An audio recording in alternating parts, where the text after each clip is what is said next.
आपने self esteem शब्द बहुत सुना है। कोई कहता है आत्मविश्वास बढ़ाओ, कोई कहता है पॉजिटिव सोचो, कोई कहता है खुद से प्यार करो। लेकिन जरा रुकिए, आज मैं आपसे कोई परिभाषा नहीं दूंगा। आज मैं आपसे एक सवाल पूछना चाहता हूं। जब आपसे कोई गलती हो जाती है तो आप अपने साथ कैसा व्यवहार करते हैं? यहीं से सेल्फ एस्टीम शुरू होती है।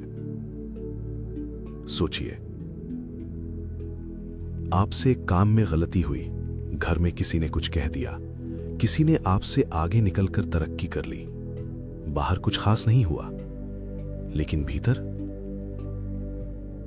एक आवाज उठी होगी, तुझसे तो यही उम्मीद थी, तू कभी ढंग से कर ही नहीं सकता, सब आगे निकल गए, तू वहीं का वहीं।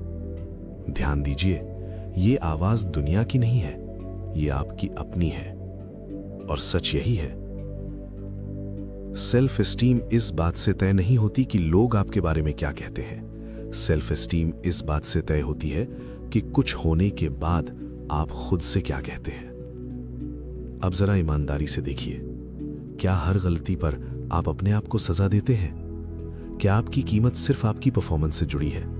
आज अच्छा किया तो ठीक, आज चूके तो भीतर से गिर गए। अगर ऐसा है तो आपको कॉन्फिडेंस की नहीं, इनर सेफ्टी की कमी है। अब थोड़ा और गहराई में चलते हैं। आपने शायद ये मान लिया है कि गलती करना मतलब मैं गलत हूं। यही वो जगह है जहां सेल्फ एस्टीम टूटती है। क्योंकि समझ लीजिए, गलती को सुधारा जा सकता है, लेकिन अगर आपने खुद को ही गलत मान लिया तो आप किसे सुधारेंगे? अब एक छोटा सा प्रयोग कीजिए। मान लीजिए वही गलती आपकी किसी करीबी इंसान से हुई होती, आप क्या कहते? क्या कहते, तू निकम्मा है, तुझसे कुछ नहीं होगा? नहीं, आप कहते, कोई बात नहीं, देख लेते हैं, अगली बार संभल जाएगा, चल सीख मिली। अब जरा रुकिए, जो भाषा आप दूसरों के लिए रखते हैं वही भाषा आप अपने लिए क्यों नहीं रखते? यही सवाल सेल्फ एस्टीम का दिल है।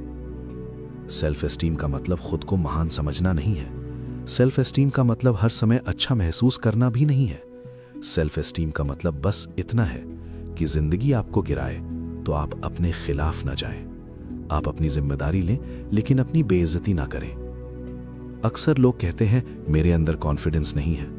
असल में समस्या ये नहीं है। समस्या ये है कि आप अपने भीतर एक सख्त जज लेकर घूम रहे हैं, और उस जज के सामने कोई भी इंसान कॉन्फिडेंट नहीं रह सकता। तो अगर आप सच में सेल्फ एस्टीम बनाना चाहते हैं तो कोई एफर्मेशंस नहीं चाहिए, कोई मोटिवेशनल वीडियो भी नहीं।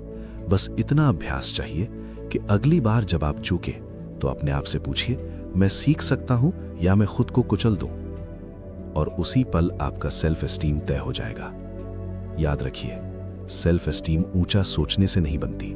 सेल्फ एस्टीम बनती है खुद को मुश्किल समय में छोड़ न देने से। अगर ये बात आज आपके भीतर कहीं हल्की सी भी गूंजी है तो समझिए आप पहले ही सही दिशा में हैं। हम आगे और गहराई में जाएंगे, क्योंकि मन को समझना एक वीडियो में नहीं होता।